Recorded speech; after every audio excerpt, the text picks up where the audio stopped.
Bonjour. La prière est la communication du croyant avec Dieu. Nous lui parlons car nous savons qu'il nous entend et nous croyons qu'il est à l'écoute de ses enfants. Nous venons ainsi dans la présence de Dieu, avec nos pensées et nos mots, avec notre facilité de langage ou notre maladresse, pour échanger avec le Créateur de tout l'univers qui est aussi notre Père. La plupart du temps, nous prions pour demander à Dieu quelque chose, comme s'il était perpétuellement à notre disposition rien que pour cela, toujours prêt à réaliser nos souhaits.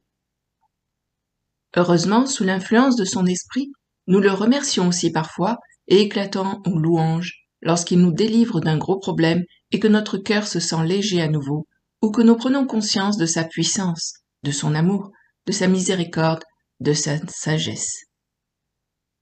Mais réalisons-nous ce qu'est réellement la prière pour Dieu, pour nous? Je vous propose de nous pencher un peu sur ce vaste sujet d'après quelques réflexions de Brendan Weltner dans une vidéo intitulée Prayer, la prière. Comme toujours, je vous laisse le lien de sa vidéo en boîte de description sous mon podcast. Mon objectif, ici, est d'explorer la prière comme pratique essentielle et permanente pour les croyants. Cette approche s'applique aussi bien aux enfants qu'aux chrétiens adultes.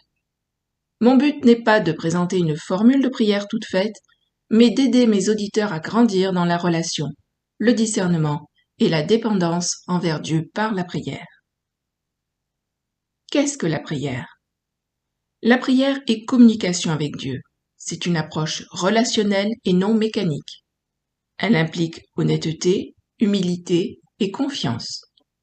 Il n'existe pas de posture, d'emplacement ou de style correct, entre guillemets, unique ou prédéfini.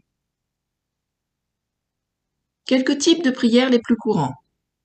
Demandes et intercessions, besoins quotidiens, guérison, être cher. Confession et repentir. Louange, gratitude, action de grâce. Protection, paix, discernement. Complainte. Prier en reprenant les Écritures, notamment les psaumes et les prières de Paul. Simple présence. Je suis là, Seigneur, j'ai envie de parler avec toi. Prière SOS, aide-moi. Difficultés et prières. Parfois, en tant que croyant, je ne sais pas comment prier. Dieu accueille les prières même quand les mots manquent. Les louanges et les actions de grâce sont particulièrement importantes dans l'adversité. La paix est souvent la première réponse à la prière, quel que soit le résultat. La prière sans réponse. Les réponses de Dieu se répartissent en 3 catégories. Non, attends, oui, parfois même immédiatement. Non reste une réponse. L'attente renforce la confiance et l'endurance. Les réponses immédiates surviennent souvent lorsque les prières s'accordent à la volonté de Dieu. Que penser de Jean 14, verset 13 ? Tout ce que vous demanderez en mon nom, je le ferai. Précision importante. La prière n'est pas un chèque en blanc. Il ne suffit pas de dire « au nom de Jésus » pour tout obtenir. Ce n'est pas une formule magique. Au nom de Jésus signifie que pour nous, Jésus est le Fils de Dieu et qu'en tant que Dieu, il peut toutes choses, mais aussi qu'en le reconnaissant comme Dieu, nous nous soumettons à sa volonté, que nous prions selon sa volonté. Et en effet, ce passage s'appuie sur l'enseignement de Jésus concernant le Saint-Esprit. Ainsi, les prières inspirées par l'Esprit sont des prières auxquelles Dieu a l'intention de répondre. Le rôle du Saint-Esprit dans la prière. Le Saint-Esprit enseigne, guide, corrige, conduit les croyants dans la vérité. Les prières deviennent plus efficaces chez les croyants qui se laissent conduire par le Saint-Esprit. Donc, pour avoir des prières efficaces, marchez en harmonie avec l'Esprit, apprenez le discernement et laissez le Saint-Esprit vous aider à mûrir spirituellement. L'Esprit répond souvent en posant des questions qui nous poussent à réfléchir, ne donnant pas de réponse instantanée. C'est un excellent pédagogue. Le discernement dans le monde moderne. Je voudrais vous mettre en garde contre la tromperie en général, car nous vivons dans une époque où la réalité est souvent manipulée. Je pense en particulier au danger de la désinformation générée par l'IA. La prière pour le discernement est cruciale à l'époque actuelle.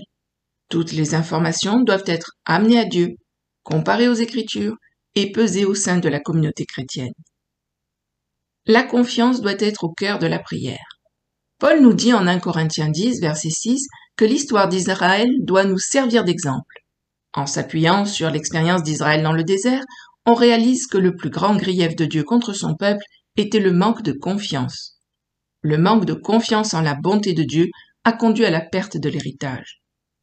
La prière doit donc être enracinée dans la confiance dans le caractère de Dieu, la foi en ce qu'il a de bonnes intentions. Qui prier? Les prières peuvent être adressées à Dieu le Père, à Jésus qui est aussi Dieu, à Dieu en la personne du Saint-Esprit. Les trois sont appropriés puisque les trois constituent le Dieu unique. Le Saint-Esprit est particulièrement impliqué dans l'enseignement, la compréhension des Écritures et les conseils au quotidien. Dieu n'est pas offensé lorsque nos prières sont adressées à l'une ou l'autre des trois personnes de la divinité. Guérison et timing divin. La guérison peut venir immédiatement, progressivement ou après de nombreuses années. Une guérison retardée ne signifie pas que la prière est ignorée. La gratitude devrait accompagner aussi bien l'attente que l'accomplissement.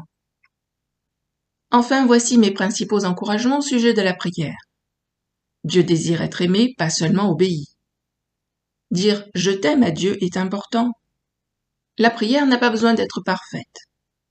Les croyants peuvent se détendre dans leur marche avec Dieu sans pour autant oublier le respect qui lui est dû.